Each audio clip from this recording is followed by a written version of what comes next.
My sister-in-law barged into my house, shouting, "I'm hosting Thanksgiving here whether you like it or not."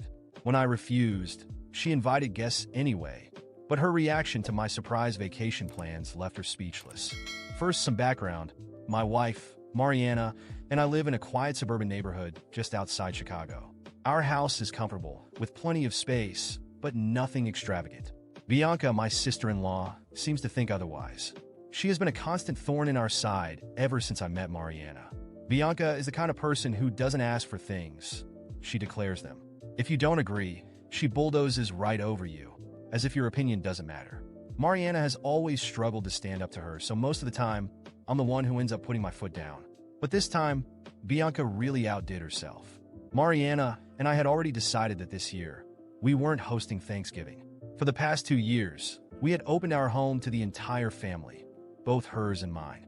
As much as I love Thanksgiving, hosting is exhausting. It's not just the cooking, though that's a huge part of it. It's the cleaning, organizing, making sure everyone has what they need, and keeping the peace between feuding family members. After last year's fiasco, where Bianca loudly declared in front of everyone that my turkey was too dry and insisted we should have just ordered catering while I was still carving the bird, I told Mariana I wasn't doing it again. She agreed. We had been talking about taking a short trip somewhere warm, just the two of us, and skipping the chaos altogether. Apparently, Bianca had other plans. One Saturday morning, about 2 months before Thanksgiving, I was outside trimming the hedges when I heard Mariana's voice inside the house. She wasn't shouting, but her tone was sharp, an obvious sign of frustration. Curious, I went inside and found Bianca standing in the middle of our living room, arms crossed, talking to Mariana like she was a child being scolded. "I'm hosting Thanksgiving here this year," Bianca announced. "It just makes sense. Your house is bigger, and everyone is already used to coming here." Mariana looked stunned. "Bianca, we're not hosting Thanksgiving this year. We're actually planning to go out of town." "That's ridiculous," Bianca snapped, waving her hand dismissively. "You can't just decide not to do Thanksgiving. What is everyone supposed to do?" Mariana opened her mouth to respond, but Bianca kept going. "Mom's house is too small, and my apartment isn't set up for that many people. You have the space. It's not a big deal. You don't even have to do anything. I'll handle all the planning." That was when I stepped in.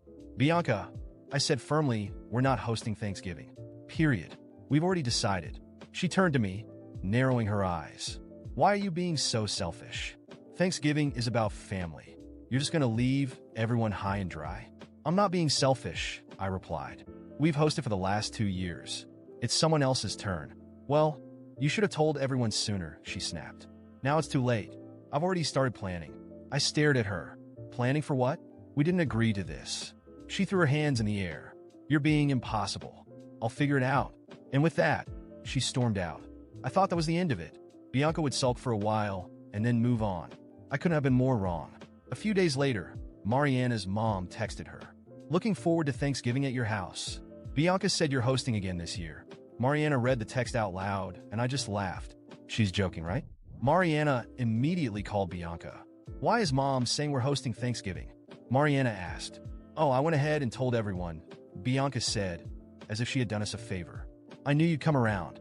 Don't worry, I'll take care of the guest list and the menu." "Bianca, we're not hosting," Mariana said, her voice firm. "You can't back out now." Bianca shot back. "I've already told everyone. They're expecting it. You'll ruin Thanksgiving for the whole family if you cancel." Mariana started to argue, but Bianca hung up before she could finish. Over the next week, we started getting messages from other family members, all assuming we were hosting Thanksgiving. Bianca had apparently gone out of her way to make it seem like the whole thing was set in stone. By now, I was furious. Bianca had completely ignored us, gone behind our backs, and roped the entire family into her plan. Mariana was stressed, her parents were confused, and I was done playing nice.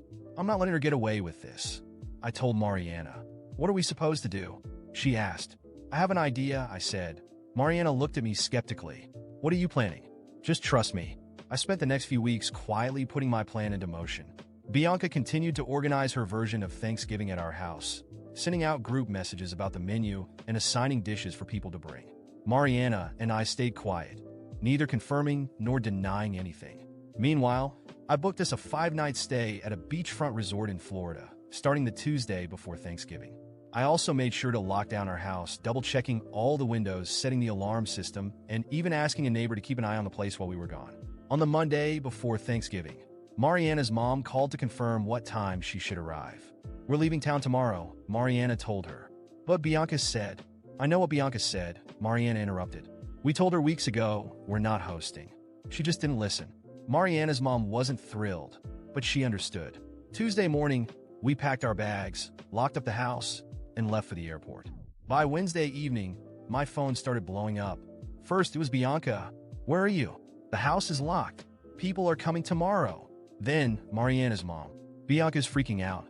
What's going on?" I ignored the messages and sipped my drink.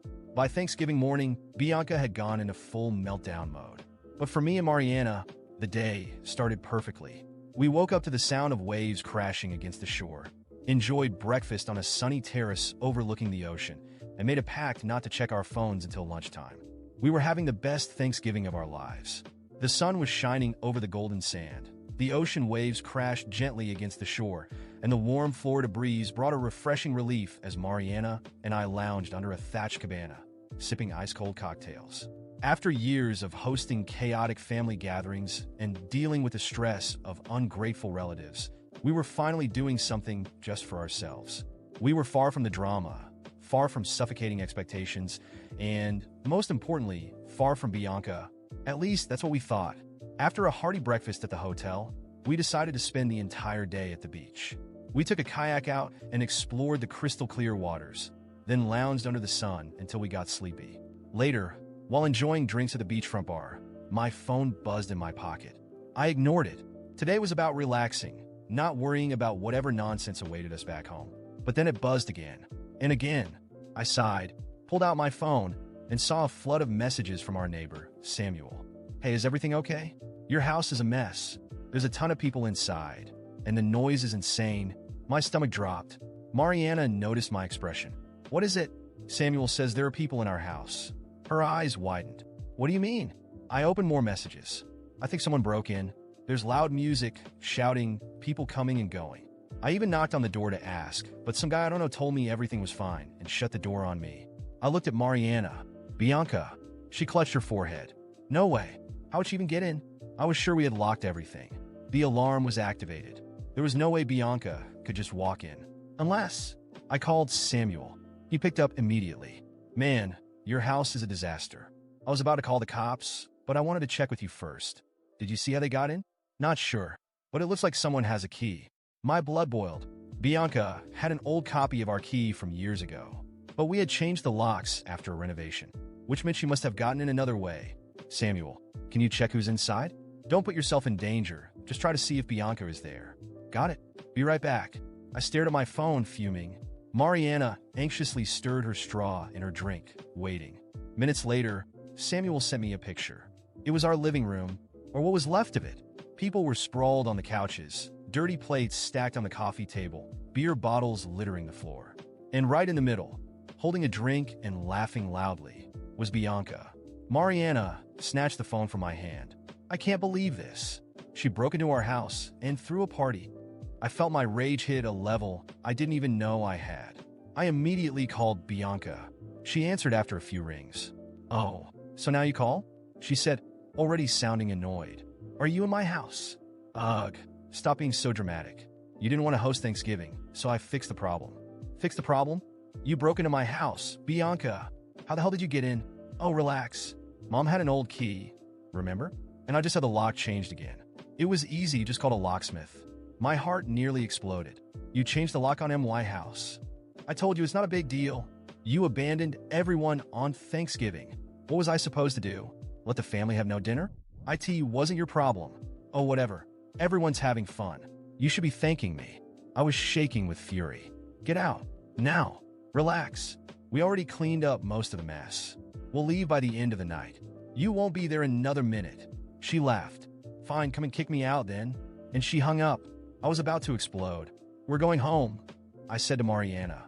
"What? What, the trip? It's over. I'm not letting that lunatic destroy our house." We booked tickets for the next flight back to Chicago, and a few hours later, we landed. We took a cab straight home, my heart pounding with rage and frustration. When we arrived, The scene was even worse than Samuel had described.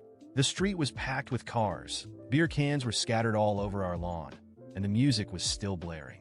I pushed the door, but it was locked. I rang the doorbell, pounding on the door. Bianca opened it, looking annoyed. "What's your problem?" "My problem is that you're in my house." I pushed past her and stepped inside. Mariana followed. The living room was a disaster. People I had never even seen before were laughing, drinking, treating our home like some kind of bar. "Everyone out!" I yelled. People turned to stare at me. "Guys, just ignore him," Bianca said, rolling her eyes. "He's overreacting."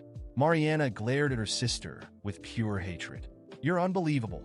I walked over to the speaker and yanked out the plug. The music cut off. I said, "Get out." This time, people started moving. "You can't do this," Bianca protested. "This is a family gathering. This is not your house. You broke in, changed my locks, stole my key. Do you have any idea how illegal this is?" She crossed her arms, looking uncomfortable now. "It's not like I stole anything." "Oh, really? You'll find out soon enough." I pulled out my phone and started dialing. "Who are you calling?" "Police." Panic flashed across her face. "You wouldn't. You broke into my house. That's a crime, Bianca." Guests started scrambling for the door, realizing this wasn't just some minor argument. "You're seriously calling the cops on me? I'm your sister-in-law. You're nothing to me after today." She went pale. Mariana crossed her arms. "You crossed the line. It's over." And that's when Bianca finally realized that her manipulation wasn't going to work this time. I didn't hesitate for a second. While Bianca stared at me in shock, still trying to process what was happening, my finger was already pressing the call button on my phone. "Yes, I'd like to report a home invasion." The color drained from Bianca's face. "You can't be serious," she whispered, taking a step back. The few guests who were still there froze. Those who had lingered in the house suddenly realized that this wasn't just a family argument. This was serious, and I wasn't backing down. "My name is my name, and the intruder is my sister-in-law, Bianca." She entered without permission, changed the locks without authorization, and hosted an illegal party in my home. As I spoke with the dispatcher, Bianca started shaking her head, laughing nervously. "You can't do this, it's Thanksgiving. I don't care what day it is. You broke into my house. Mom is going to kill you for this," she muttered, scanning the room, hoping someone would defend her. But no one did. Everyone looked uncomfortable. Some were already grabbing their coats and sneaking out before the cops arrived. "I warned you," I said, crossing my arms. Mariana stood beside me, her eyes filled with a quiet fury. She wasn't saying much, but I knew she was with me on this.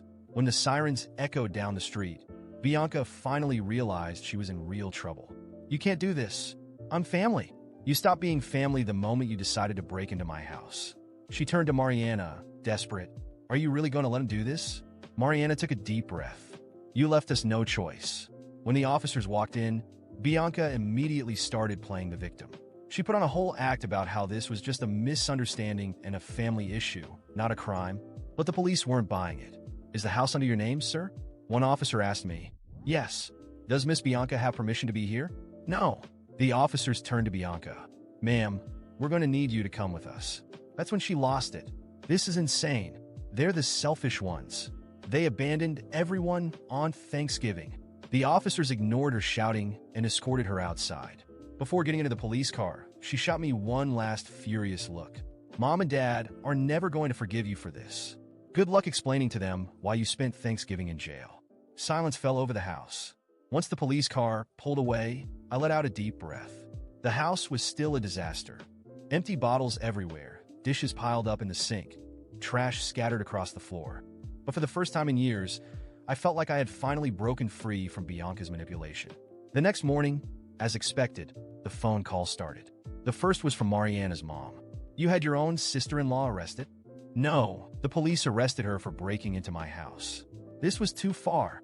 It was just a Thanksgiving dinner. "No, it was trespassing." She went silent for a moment before exploding again. "Do you realize what you've done? She spent the night in jail. Maybe next time she'll think twice before breaking into someone's house." She let out a frustrated sigh. She was just trying to keep the family tradition alive. Mariana grabbed the phone. "Whose tradition?" "Because it was never ours." Her mom didn't say anything. Then she hung up. But that was just the beginning. The messages and calls poured in from relatives, family, friends. Everyone wanted to know why we had gone that far, and if we couldn't have handled it differently. Some were outright angry. Others tried to guilt trip us. Are you happy now? Bianca is devastated. No matter what she did, having her arrested was too much. You two have always been the selfish ones in the family. But the most surprising thing? Despite all the outrage, no one had bailed her out. Bianca ended up spending 2 days in jail before she was released. 2 days was long enough for her to feel utterly humiliated. After that, she never reached out again. Over the next few months, things were tense with Mariana's family. She had some difficult conversations with her parents, but eventually, they let the issue go. Bianca, however, disappeared. No calls, no texts. Nothing. When the next Thanksgiving rolled around, we made a decision. From now on, we would only invite the people who truly mattered. That year, we hosted a small, intimate dinner with just our closest family and friends. The table was full, but it wasn't overcrowded. There were no fights, no complaints about the turkey, no stress. Just laughter, good food, and the kind of holiday we had always wanted. And Bianca? She spent Thanksgiving alone. I heard from a distant cousin that she had tried hosting something, but no one showed up. No one wanted to be involved in the Thanksgiving arrest scandal, as the family still called it. For the following years, we kept our new tradition. Every Thanksgiving, we had a cozy, peaceful dinner with the people who genuinely valued us. It was always a success. It always ended with warmth and happiness. And Bianca? Year after year, we heard she spent the holiday by herself. No one wanted to risk another Thanksgiving in jail. Eventually, people stopped talking about her. And me? I never had to deal with guilt trips, manipulations, or being forced into stressful holiday gatherings again. At last, after everything, we had finally earned our freedom.